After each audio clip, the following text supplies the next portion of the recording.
the Dawgs Podcast with your hosts, Blake Reneker, Justin Charles, and Josh All.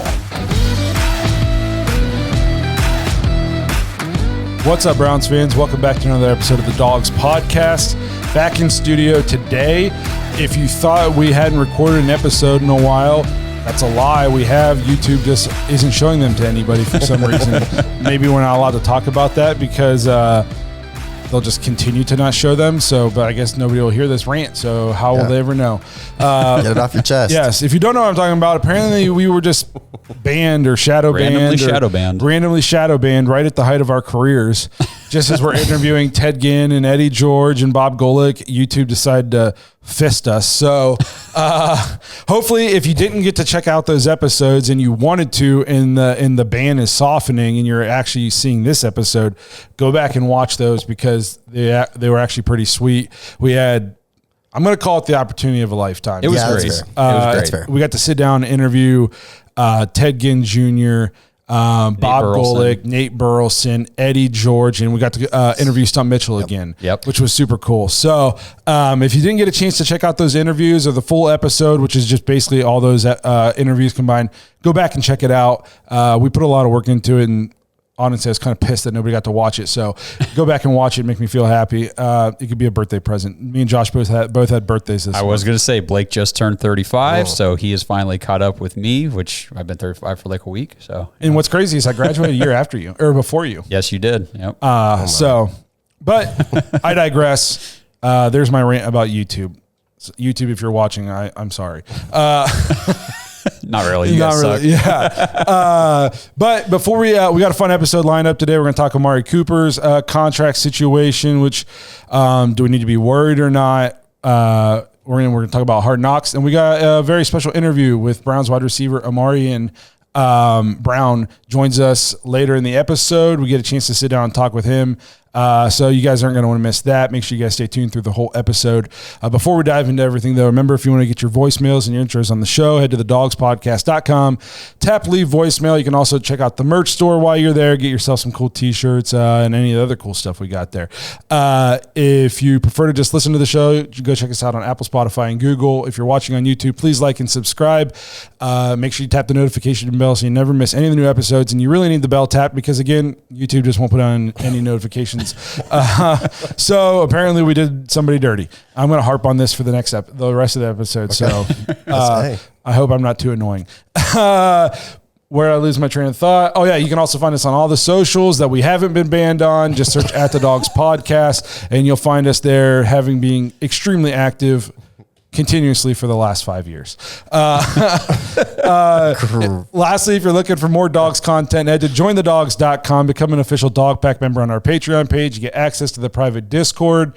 You get an extra episode every week, which we've tried something new. We bring the Dawg Pack members in and they're a part of the episode. It's basically like just sitting around a fire or in a garage or whatever, talking Browns or whatever with your friends. So it's pretty cool. It was good. I even joined from the car for 5 minutes the other day. So if you want to be a part of the Dawgs Podcast episodes, you want to meet a bunch of people from all over the world, check out Join the Dawgs. You get to play fantasy football with us. And it was brought to my attention we should probably start promoting this because it's mid-June. I should have known that. It was my birthday, and my birthday's in mid-June. But typically the cutoff for the fantasy leagues is mid-August, so we can get everything organized. And we have to set a number so we can have an even number of people for every league. And sometimes if we have enough leagues, we got to get other people in the Dawg Pack to kind of be commissioners for the leagues.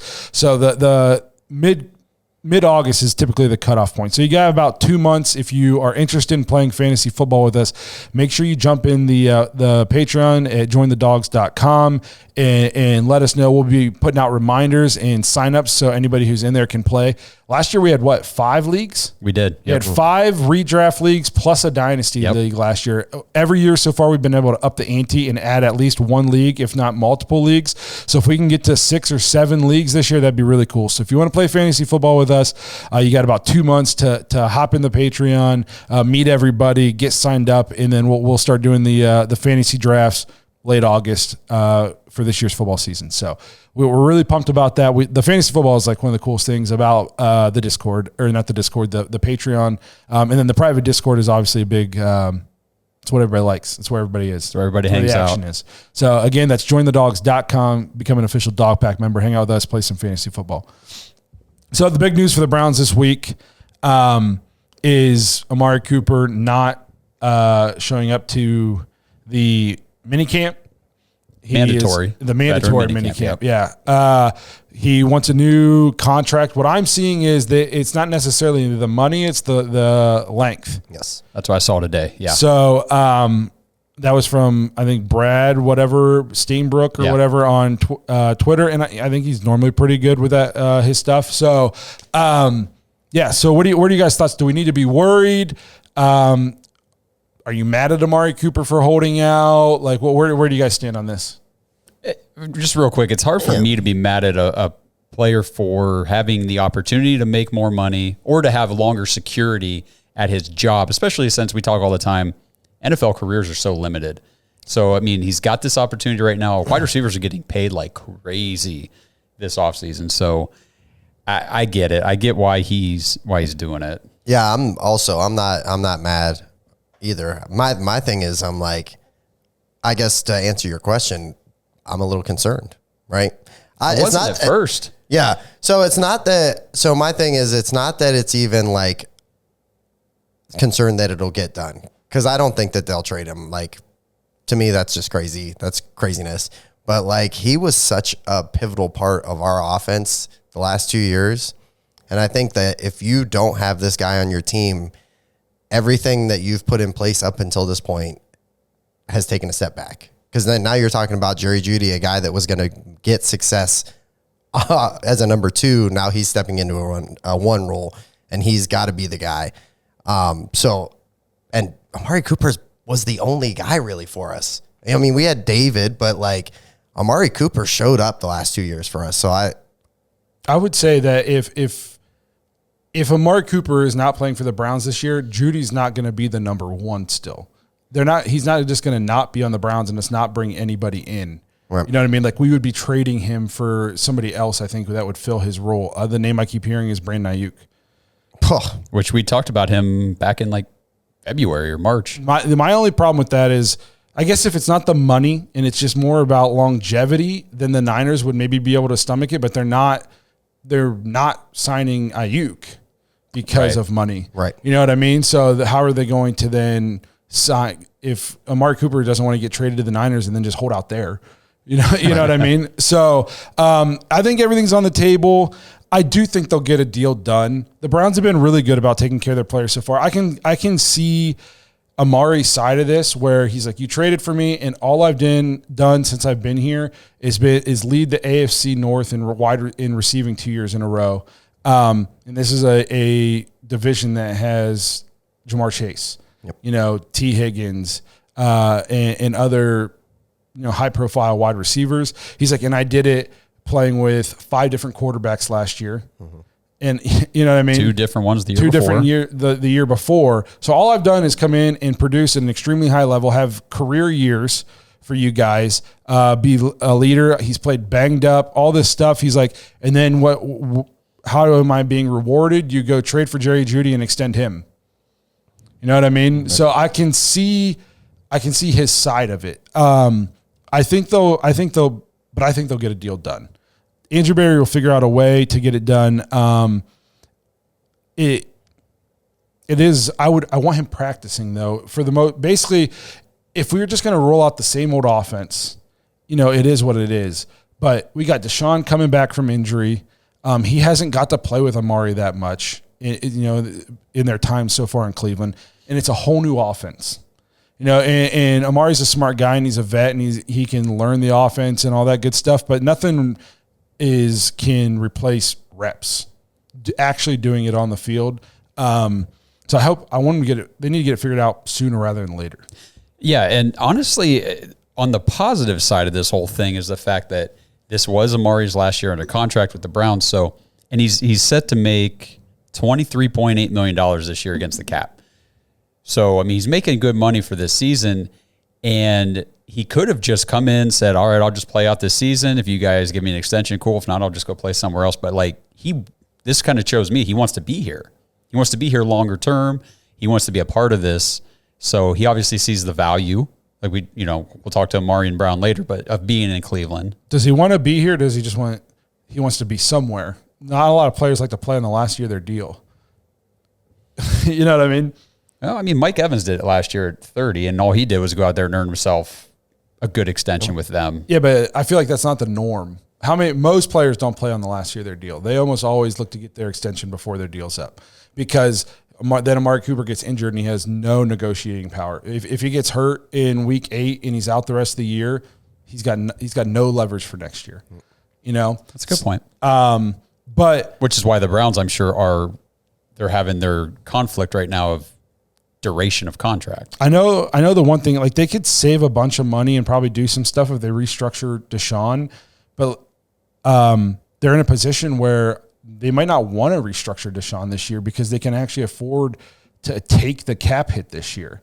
You know what I mean? And kind of make the future a little easier. So I think they don't want to restructure him to free up a bunch of money. To talk about that real quick, I did put a note in here about that. So if this is over the cap, it shows that if the Browns would restructure Watson this year, they could save $33.6 million against the cap. That's a ton. Mm-hmm. But like you just said, I wouldn't be surprised if they're trying to avoid that, take on that $63 million cap hit this year, because the team's already set up to do it. We've got like $13.7 million in cap space with that. Yes. So this would be a good year, I'm sure, this from the Browns' perspective of let's take that cap hit. We've got everything structured. Everybody's on the team. Everybody's locked in, except for Amari. Yep. But I agree too, though. Like, it's got to be Amari or somebody of Amari's caliber. We can't roll into this season with Jerry Jeudy as the number one. It's too. I'm perfectly okay with trading for Jeudy and even extending him his deal as a number 2, is potentially a high end number 2 with number 1 ceiling sometime down the road if he develops the way we think he can with Deshaun in this offense. He's too unproven to be the number 1 this year, in my opinion. It's got to be It's got to be Amari or somebody on Amari's level is the Browns' number 1 wide receiver this year. I think that's where it's kind of crazy too, because it becomes risky. So let's say you can't get a deal done with San Francisco, right? And Amari's still just hanging out saying, hey, I'm not playing. After that, who's really available? You know what I mean? Like, I feel like it becomes a thing where you're like taking a bigger swing just to bring a guy. And the guy you're probably going to bring in, I know, like, I've heard stuff with free agents, like they're like, oh, Michael Thomas. I'm like, no. Like that's not an answer. Yeah, it's not 2016. If it was, then 17. Hell yeah, let's go. But I think it's critical that they get that figured out. Now I'll say this: the Browns can literally do nothing, and Amari Cooper is not going to hold out forever. He's not going to just give away all of his money in fines, and then he's not going to sit out. If he was 24, maybe he sits out games this year and refuses to play. He's not going to. Sitting out this year does nothing for him. He loses all his leverage again. He'd be going into next year, he's a 30-year wide receiver who didn't play last year. You don't even know what he has left in the tank. Like, he's got to go out and perform this year. He knows that. So he'll play. It's just I'd rather him be playing happy. Right. You know what I mean? Yeah. Well, and doesn't he like the and does he not deserve it? Right. That's kind of where I'm at. Like, it's not like he just like the Browns took care of Nick Chubb. They very easily could have walked away from Nick Chubb, and saved money. Just like they've taken care of a lot of guys.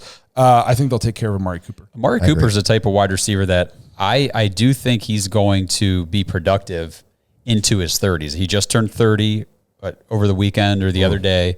So this is his age 30 season. I think we've seen the last 2 years now. He's had 2 of his top 3 best career seasons. And I think that this is a guy that he might not be your number 1 leading receiver by the time he's 33, 34, but I think he could still be playing football at a decent level at 33, 34. He's that kind of receiver with the route running, with the way he's just so his football IQ. He knows where to be for the quarterback. He doesn't win on physicality, high pointing balls, elite speed, all that kind of stuff. Like his skill set translates to more success at an older age, in my opinion. Yeah. It's like the basketball player. When you have your freak athlete basketball player who never learns to shoot, his career's not very long. And then you have your guy who can put the biscuit in the basket, as they say, and he can have a 15-year career because in year 10, when his athleticism starts to slip, he can still go score. He can still shoot. Yeah, that's you know great. what I mean? It's kind of like Amari. He can still go out there. It doesn't matter how old he gets. He's still going to be able to run precise routes. Yeah. You know what I mean? He's still going to be one of the best route runners in the league. So I agree with that. But I'm very interested to see what happens. I would love for them to they need to get it figured out sooner rather than later. Yep. Yeah, they do, because another thing I was looking up too is if they don't get this figured out before training camp, he's not going to be holding out. He's going to be holding in. And I just want to talk about this because holding in or a hold in, let's see, I pulled this from a website. It's essentially a collective bargaining agreement loophole. As a hold in, the player shows up at training camp on time, but he does not take part in team activities until his contract dispute is settled. The player avoids daily fines for unexcused absences and simply refuses to work. So they'll basically show up and say, well, I'm not going out on the field today, and they can't fine him. That's kind of wild. Well, and then the last part of this, the league and the teams have not yet publicly taken action against this method, though it will likely be addressed in the next collective bargaining Imagine agreement. if you just showed up to work and they were like, hey, go do this. And you're like, no. Yeah. And they were like, what do you mean no? And you'd be like, well, I'm here. So I give me my paycheck. I'm here. Yeah. Like, you're not doing anything, but I'm here. You know what I mean? Like, how does that even work? And the Browns just don't need the distraction. Right. They just don't need any of that. I just want to come in, quiet, just go about our business. Everything's taken care of, and just go out and play football. I don't want to deal with any headaches. So, anything else about Amari? No, just Get it done. Get it done. Yep, exactly. Let us know what you guys think. Are you guys worried at all? Do you think they get a deal done? Let us know. This episode is brought to you by Omaha Steaks. Let's all take a minute to wish happy birthday to the United States of America, and there's no better way to celebrate America's birthday than with the best meats available for your backyard cookouts this 4th of July season. Right now, you can save 50% off site-wide during the Omaha Steaks 4th of July sale. So break out the grills and get ready for the 4th of July celebrations with Omaha Steaks. Get the burgers, the chicken, the jumbo franks, the brats, and of course, get the steaks. Those things are incredible. They've got appetizers, meatballs, wings. They've got desserts. They've even got wine. They've got everything you guys need to celebrate America's birthday with your friends and your family. Go to omahasteaks.com/dogs and use promo code DAWGS, DAWGS, when you check out, and you'll get an extra $30 off your order. So set off the fireworks in everybody's mouth with Omaha Steaks this 4th of July. Head to omahasteaks.com/dogs. Get 50% off site-wide during the 4th of July sale, and make sure you guys punch in that promo code DAWGS, DAWGS, when you check out to get an extra $30 off your order. Happy 4th of July, everybody. Before we move on to the next topic, I guess we'll just mention, I think it's really cool the Browns are bringing in Phil Dawson into their Ring of Honor. Yes. He's, I think, our franchise all-time leading scorer. I'm pretty sure. I think so. And one of the best kickers, I feel like, in franchise history, and definitely in the NFL in a very, very long time. So that's pretty awesome, the Browns. Honestly, the biggest surprise to me when I saw this was that he wasn't already. I agree. I was just like, oh, I guess I just assumed he already was. I agree. So I'm excited for that. Phil Dawson, good dude, awesome kicker. I would love for him to be affiliated with the team somehow with special teams. Now, Hopkins figured it out last year, but I just felt like all of our kicking woes since he left, since he's been retired, it's like, why don't we call this guy? Why don't we bring this guy up to at least be like a consultant in the preseason or something, you know, anything to help these kickers. So I'd love for him to be affiliated with the Browns in some way. You just almost wonder if they have, and he just hasn't been interested. I know he coaches his kids down in Texas, I think, with Trent Dilfer. Oh, I think he coaches with Trent Dilfer at the school Trent Dilfer coaches at. I know for years of my life, he was the only guy that was going to score. It was either him or Cribs. So to me, I'm with you. Like, I'm kind of a little shocked that he's not, already in that ring. But that means he's smashing a guitar here pretty soon. Yeah, He's smashing a guitar, being back in Cleveland, very exciting. So maybe we'll get him on the show. Yeah, that'd be cool. That would be pretty awesome. Worth a reach out, that's for sure. So Then lastly, last big news that just released, was it today or yesterday? I think it was yesterday. Yesterday. The AFC, all of the AFC North, not just the Browns, the division for the first time ever is going to be part of the in-season version of Hard Knocks this year. So I think it's starting sometime in December. The in-season Hard Knocks will come out, and it'll be the entire AFC North. What are you guys' thoughts? So I didn't know that it was the mid-season one. Yeah, That's crazy. Who's the preseason I think one? it's the Cardinals. Oh, okay. I thought they were last year. Were they last year? I'll look it up. Keep going. Because we got Gannon's speech, remember? And everybody thought he was going to suck as a coach because of his speech, and people like he didn't buy in. I forget. They were bought in, yeah. Yeah. I get it. But I think it's interesting. I've seen a lot of people saying they hate it. I necessarily don't hate it. I think that it's like one of the most intriguing divisions in the league. I think as far as like competitively, this is the elite group. This, and then I think the NFC North is also like another one that I'm like, wow, a lot of good teams. That's all pretty even. I think the Bears are on the preseason. It's the Bears. Is it the Bears? Yeah. Okay. That'll be a good one. So, I mean, I like Hard Knocks, but like if it's not the Browns, I watch like an episode or two, and then I'm like, eh. I watched like part of the Jets. Yeah. Yeah. And I was like, oh, this is cool, but it's not my I don't team. give a shit. Right. You know what I mean? Right. What do you think, Josh? Initially, I was just kind of like, do we have to? Like, I just want it to be a good season. I don't want any extra crap. I don't want the cameras, the crew. Like, just leave us alone. Just let us play. You want to be under the radar. Yeah, I want to be under the radar. I just want to do our thing, go out there and win freaking football games. But I will say, I'm excited to see it because it's going to be completely different than the last time. Like, this is an organization, a franchise, a team that's worth diving into. I mean, worth showing that they're awesome. The team is built great. We've got great leadership. I think it's going to be very interesting, and we have the best division in all of football. So, I mean, from that standpoint, it makes sense. I understand they want the ratings, and what other division are you going to feature? That's what I mean. Well, I'm pretty sure the Browns Hard Knocks, just the Browns it was one of the most watched. You know what I mean? So like the Browns will bring in ratings, and like you said, the AFC North is best division in football. Yes. I have a lot of people are freaking out about this. Yeah, I have like zero problems with it. Like it's like you said, this isn't Hugh Jackson and Freddie Kitchens and Todd Haley running around. Like we have 2-time coach of the year. We have Andrew Berry. We have Mike Vrabel. Like we have legit people in this organization. It's not like it's a dumpster fire in there anymore. Two, the Hard Knocks. I know a lot of people have talked about like there's gonna be media spin. Hard Knocks isn't really media. The Hard Knocks doesn't even really have an agenda. They just literally videotape you and interview you in voiceover. Like they're not pushing anything. It's just there. No, but I mean, just for example, I know it was the clip with Corey Coleman on the last one that got, I mean, from what his story, what he's been out there telling, he's supposed to be coming on our podcast sometime and talk about it, how that clip got taken out of context, and that's not exactly how the conversation went down and all that kind of stuff. So I know he said that had a big impact on his career, the way that was taken out of context. So it's just kind of stuff like that where I guess we don't really need it, but I mean, it is what it is. I'm excited to watch it. It's going to be more Browns content. I'm excited to watch it. Yeah. And they're just there.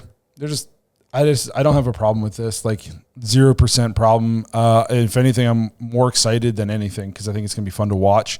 I'm excited to get an inside glimpse of this regime's locker room and the way they handle their business as opposed to the clown show that was the Hugh Jackson regime. I loved that Hard Knocks but man, you go back and you watch it outside of like Jarvis Landry, Hugh Jackson, man. It was all fake. I mean, he was fake. He's a fraud. Yes. Sit in my chair. Oh my God. Dude. Oh man. I've never sit in my chair. I've sat in that chair. So I'm excited for it. I don't think it's going to be a problem. What'll suck, this will be the only place where I could see it possibly sucking is if the season is not going the way we want it to. Yeah. You know, like it doesn't start till December. So what if we're under 500 at this point and it starts coming out? It's not even other people, it's Browns fans that just cannot handle this kind of stuff. If the season is not going well, it'll just be, they shouldn't be doing this every time somebody talks in Hard Knocks. So if they weren't talking to the Hard Knocks cameras, they would have caught that ball. Stefanski's an idiot. Didn't you hear him mess up his sentence to the team? He must not know how to read. And it just anything that has to do with the Browns, I am less concerned with the national talk of the Browns, and I'm less concerned with anything actually on the team, and I'm more concerned with just the fact that we have a fragile fan base. I'm just being honest. And if you're a person who's getting really upset, yes, if you're a person who's getting really upset with me right now, I'm talking about you. We can't handle anything. Of course we didn't bring back Joe Flacco. You wouldn't be able to handle it. We'd throw one interception and you'd be throwing your beer on the field calling for the backup. We just can't handle these kinds of things. So that's where I could see it going poorly. But outside of that, I'm excited for it. I think it's going to be cool, especially if it's a really tight division. And imagine if the Ravens or the Bengals are sucking. It's going to be really fun to watch. You know what I mean? I think it's going to be fun. Or if in Pittsburgh, George Pickens just is going, doing what wide receivers in Pittsburgh do and going off the rails. We're going to get to watch that, So I'm excited to watch it. I mean, it's definitely going to be, it's the most if they were going to do a full division, it's by far the most interesting one they could have picked. I mean, all 4 teams are really good. They've got great players. They got stars. They've got good coaches. It's going to be fun to, it's like we talked about the season. The division's going to be hell. It's going to be brutal. And as brutal as the division is just how interesting it's going to be watching Hard Knocks talk about all 4 teams. I'm excited for it, though. I am excited to watch it. I think it'll be cool to get an inside look at Stefanski and AB and all these guys. So, and it could be really interesting at that point in the season to see what's going on with the Steelers and their quarterback situation. Yeah. Because, again, Russell Wilson, they're not paying him, essentially. Yeah. And Justin Fields, they traded for him. They need to know, is this a guy, or are we they didn't, back to square one next year? They didn't sign his 5th year. No, they didn't. So I know this is off topic, but I think Russell starts all their games for them. If they're winning, I don't see them needing to make a change. But no, because I think they could be being slept on a little bit. I mean, they just like we talked about how we made the playoffs with 5 quarterbacks. They made the playoffs with Mason Rudolph and Kenny Pickett. Yeah, that's pretty bad. You know what I mean? Yep. So, they're in the same boat with us. They're going, we just got a major upgrade at quarterback. So why would we not be, a favorite and they've won the division more than anybody in the last couple of years. So why would we not be the favorite? So I think they're kind of flying under the radar, which pains me to say, obviously, on this podcast. Yeah. But I'm just keeping it real. Let us know what you guys think about Hard Knocks being not just in Cleveland, but the entire AFC North. Are you guys going to be watching? Are you guys worried about distractions? Let us know. All right, so we will be back in just a minute with our interview with Ahmarean Brown. Make sure you guys stay tuned. Great guy, and we can't wait for you guys to hear from him. This episode is brought to you by Danger Coffee. Browns fans, we talk about how Danger Coffee is made free from mold toxins that are in 45% of the world's coffee, but that's not all that Danger Coffee has to offer. Mineral and nutrient deficiencies are a big deal. They make you feel sick, tired, stressed, and they can give you brain fog. These deficiencies negatively affect your immune system, your digestion, sleep, metabolism. Have you ever wondered why you get an initial burst from your coffee, but then you get that little crash not long after? Danger Coffee's patent-pending process remineralizes your body with more than 50 trace minerals and electrolytes, leaving you more energized, engaged, powerful. These micronutrients enter the cells to boost performance. They bind to toxins to provide detoxification support. I know that sounds like a lot, but the bottom line, guys, is minerals matter, and most of us really don't get enough of them on a daily basis. Danger Coffee delivers micronutrients, plus it gives you access to the minerals you already have. Head to dangercoffee.com, use our code DAWGS, DAWGS, for 10% off your order, and that code can be used over and over, so you get 10% off every order you make using code DAWGS. It's time to start every day off with a cup of coffee that gets you going and actually keeps you going. dangercoffee.com, code DAWGS. All right, like we mentioned in the opening of the show, we are joined by Browns undrafted free agent wide receiver Ahmarean Brown. Ahmarean, how are you doing tonight? Good, man. Blessed to be here. Yeah, absolutely, man. It's really exciting to have you on the show. And we just wanted to have you on here for a few minutes, talk about your journey so far through, from college to the Senior Bowl to the Browns. And I think we'll just kind of start there. So just real quick, how has Cleveland been for you? What's the experience been like through the mini camps and the OTAs and all that kind of stuff?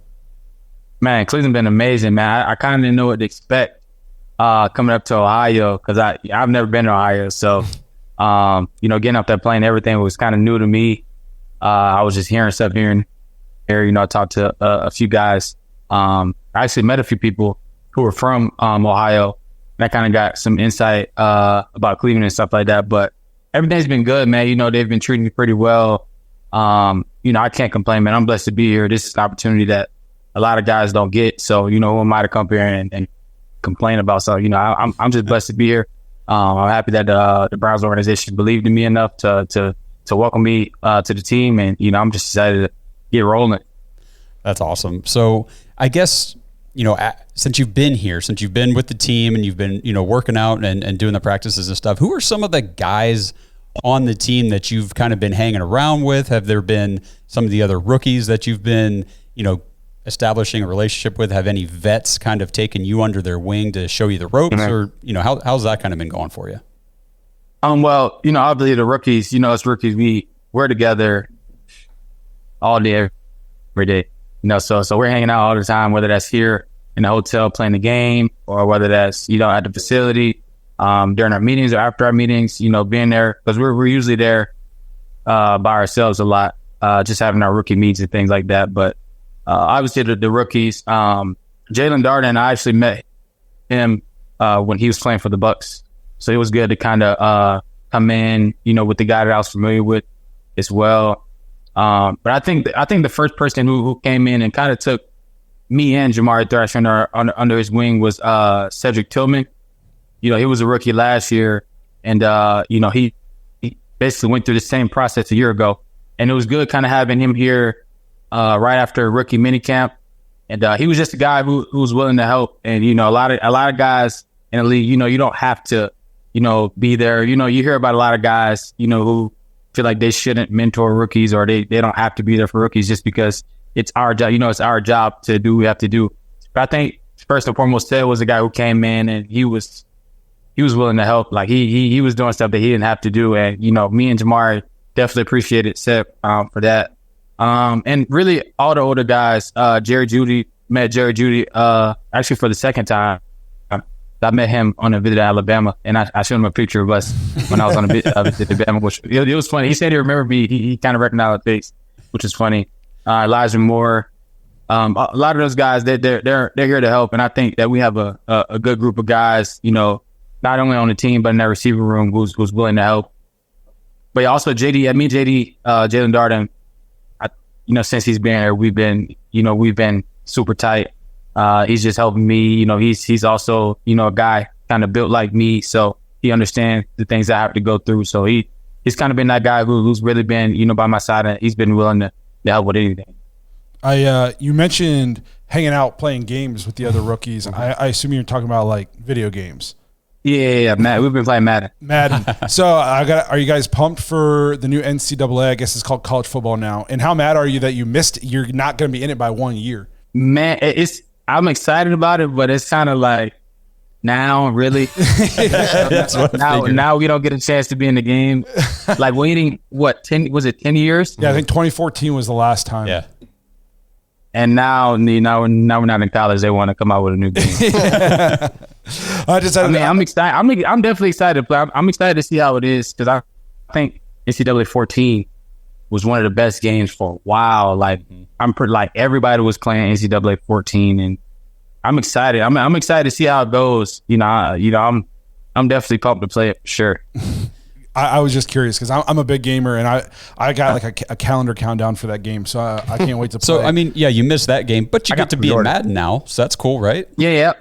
Which is I'm pretty sure all of our dreams to be in Madden. Now that's the ultimate dream. Playing with yourself in Madden. How crazy? Can you even put that into words? Like you're going to turn on a video game and be able to go put yourself in the game. Like how wild is that?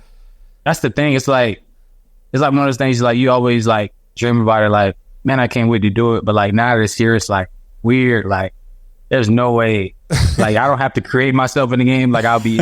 It's a difference. Are you playing quarterback? I might. I just had to throw it out there. Oh yeah. So what we're talking about your run coming into the league. Obviously, the Senior Bowl was a big part of that. What was the experience like down there in the Senior Bowl, playing with some of the top seniors in the country? It was fun. I mean, just getting that experience. It's always fun competing, and you never want to shy away from competing. Competition is what this league is built on, and in every position from top to bottom, you got to compete no matter what. There is no, okay, we can get away this game, or sometimes it's like a game here and there. You're like, okay, I don't have to put my best foot forward, but like every week there's a challenge, and you're going to be challenged by the best. Even some of the guys at the bottom of the roster are still elite, so there's no like guys who aren't good in the NFL. So you just got to be on your A game, week in and week out. I got a question for you real quick about like the practices and stuff. So are you allowed to talk about kind of what goes on at practice, or should we steer away from those questions? I can be brief. I can be. I just wanted to ask you about, I know one thing I was reading about you was your punt return abilities.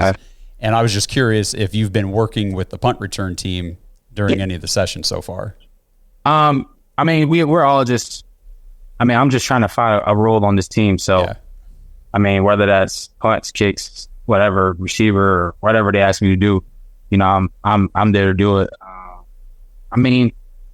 I guess. Well, yeah. Let me ask you this: is there an excitement level about the new kickoff this season, like with the players? Like, are guys talking about how this is going to be more exciting and an opportunity for bigger plays and that kind of stuff? It's definitely exciting. It's something that I think that the whole league's going to have to get used to, because nobody has really any film. I mean, we can go watch the XFL or the UFL and look at their film, but it's different when you actually have to do it. So I think it's going to be a process. I don't think it's going to be, there's just going to be like a build up until people, see what other people do and see what works for them for it to be really good. But I think it's going to be definitely really good. I think there's just going to be some getting used to early on for sure. Yeah, I know we're pretty excited about it. It kind of makes the kickoff. Before it was kind of almost being phased out of the game. It was a lot of touchbacks most of the time, and now it's like it's almost going. It feels like it's going to be must-see TV. Like it's going to be a play that you don't want to miss. Now you basically have to return the kick. Yeah, you basically have to. And I like it too, because bringing the importance of the kick is, to me, it's important. That's a lot of guys' jobs. You know what I mean? Like that, a lot of people have good NFL careers and long NFL careers because of punt returns, kickoff returns. You can go to the Pro Bowl as a special teams player. So I didn't like that it was being phased out of the game. So I think that's a really cool part of it too.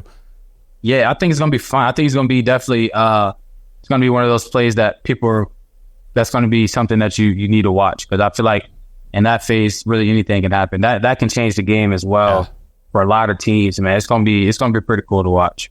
Yeah, I know we've talked about it, like even just teams might carry two kickers now just because you might not want your ace field goal kicker making tackles, a lot of tackles on the kickoff team, So I think there's a whole other strategy level to it that is maybe even being lost in the discussion that I think is a cool part of it.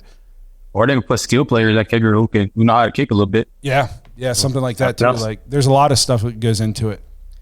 Yep. So I watched a video earlier, man, of right after your pro day. A guy was just firing off questions to you, and he was talking about how you were coming from a pro-style offense and, how that was going to help your transition, into the NFL. I just wanted to talk about, like, what that process, how has that helped you? Has it helped you at all? Has it been a good transition?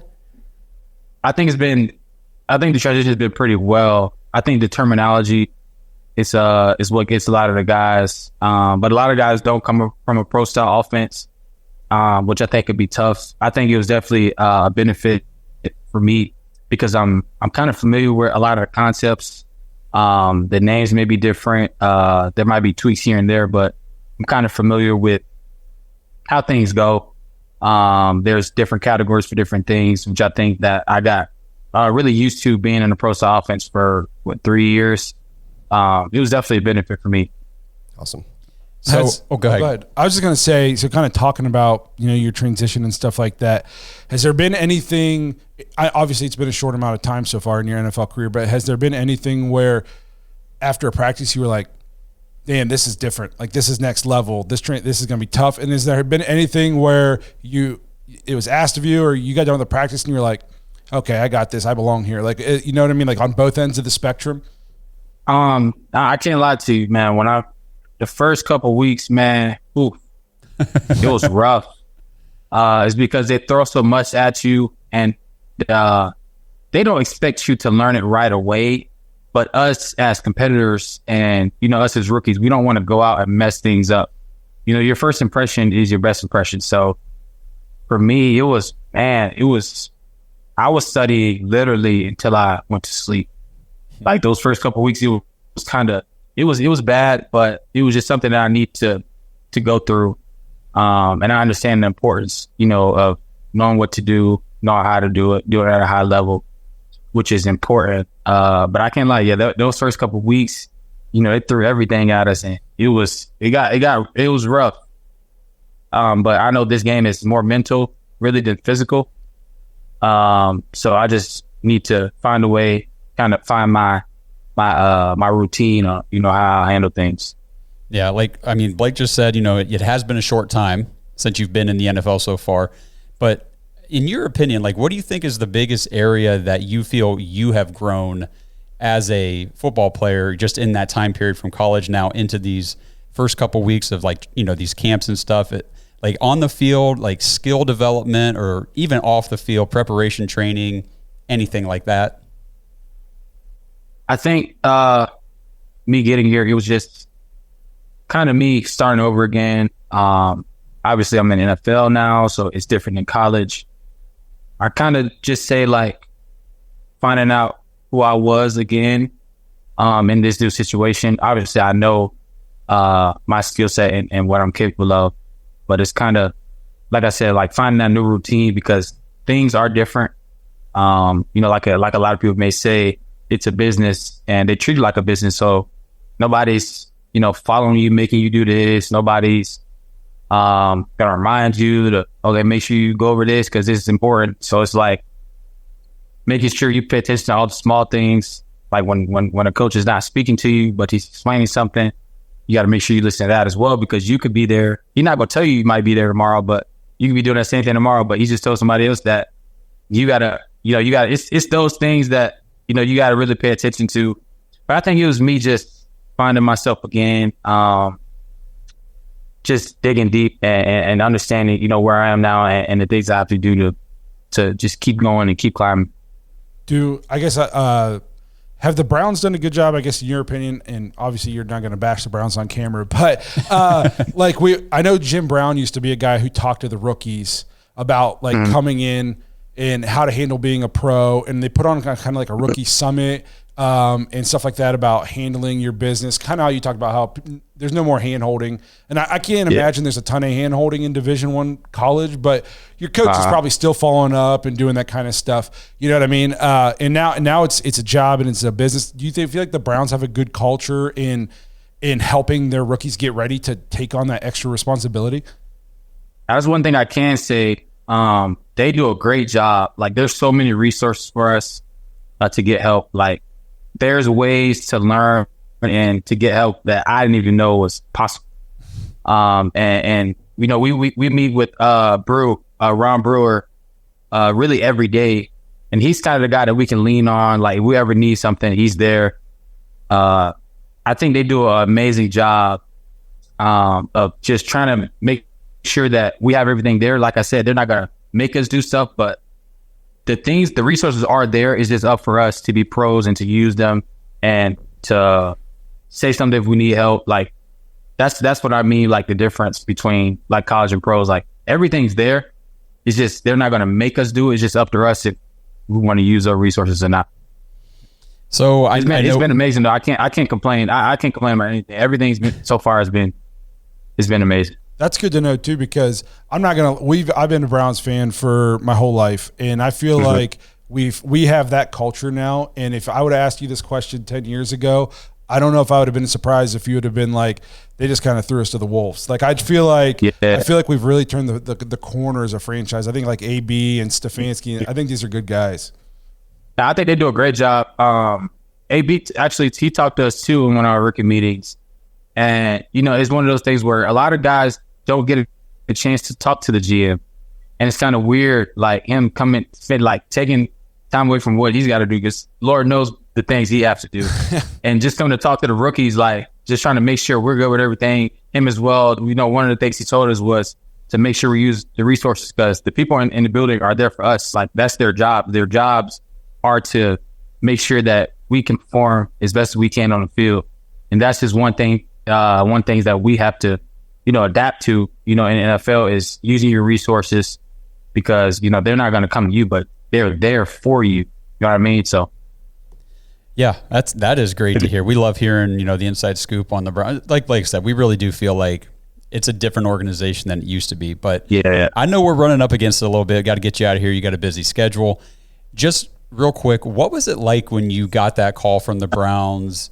You know, hey, we want to offer you a contract, and the agreement was made. Like, how did that feel? Where were you at? Like, who was with you? Just tell us the quick story about that, because it's, like you said, it's not something everybody gets to experience. Yeah, it was weird because leading up to the draft, I kind of had a vision already that I was going to be a Brown. Like everything was connecting to the Browns. Like I had a dream about it. Like I passed by cars and cars that Cleveland Browns, or as soon as I go on YouTube, I see something about the Browns. It was kind of weird. I was like, I think I'm going to be there. I don't know how, but I think I will. But it was an amazing moment. It's one of those moments that like you can't prepare for. It's just life changing. Like I said, like dreaming about something for so long, and it's like finally here. It's kind of weird to know what to do in that moment. You know what I mean? But I was there home with my family. It was just a cool moment, you know, for all of us, because there's so many people that sacrificed for me to be here. And, you know, I understand this is just my moment. You know, I put in the work, obviously, to get to this point, but there are so many hands, you know, especially my parents, man, all they done for me since I was a kid, just making sure that, you know, I never gave up on myself, no matter what, even through the ups and downs, that I always knew, you know, who I was, and they made sure of that. So it was a fun moment for all of us. We went in and enjoyed ourselves after. It was pretty cool, man.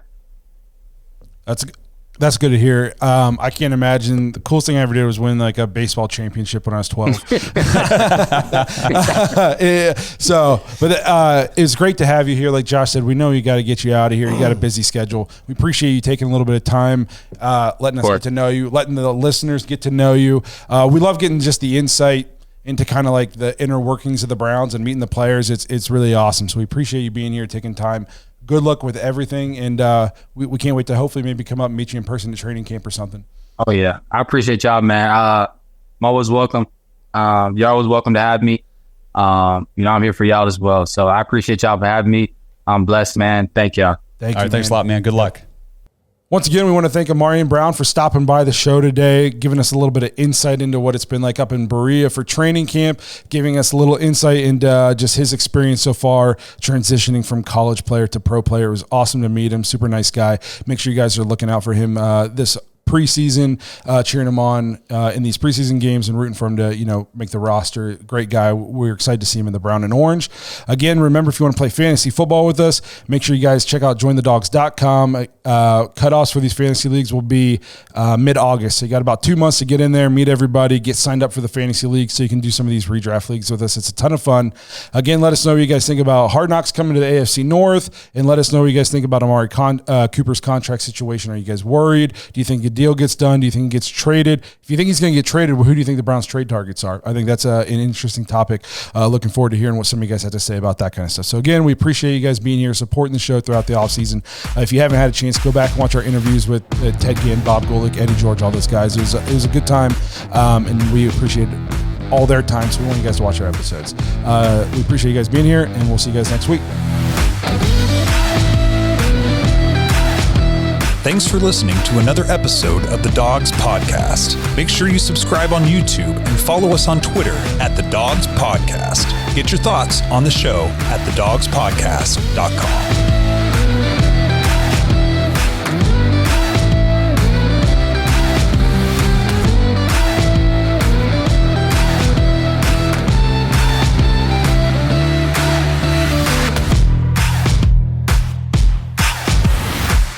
This episode is brought to you by Manly Bands. Dog Pack, if you followed the show for a while, you know that I recently got married. I got my wedding band at Manly Bands. Now, I opted for something a little more simple, so I just got a plain, simple, gold, polished band from Manly Bands, but that's not everybody. And I'm telling you, they've got so many cool different designs and materials available. They've got bands made out of Jack Daniel's whiskey barrels, meteorites, even dinosaur bones. It's so cool. Just head to manlybands.com, check out the selection, see what they have. They've even got build your own bands if you want to make a custom style band for yourself. And right now, use promo code DAWGS, DAWGS, at manlybands.com when you check out, and you'll get 25% off your order. 25% is a big deal. So make sure, if you guys are looking for a new wedding band, Blake mentioned last week or two on the show that, he's lost a lot of weight in the last year. And so his wedding band is a little too big for him. So he's thinking about getting a new one.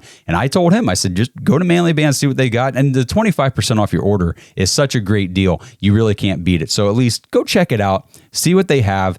They've got some really cool stuff. And again, promo code DAWGS, DAWGS, if you decide to buy one, and you'll get 25% off of that purchase. If you don't know your ring size, you can order a free ring size guide. They'll ship it straight to you. You can punch out the little rings and put them on your finger to see which size fits you best. And then every single band you order comes with a free silicone ring for whenever you want to work out or go swimming or whatever you need a silicone band for. You get one for free shipped with your purchase of a Manly Band from manlybands.com. So check it out. Again, manlybands.com. Use promo code DAWGS for 25% off your order.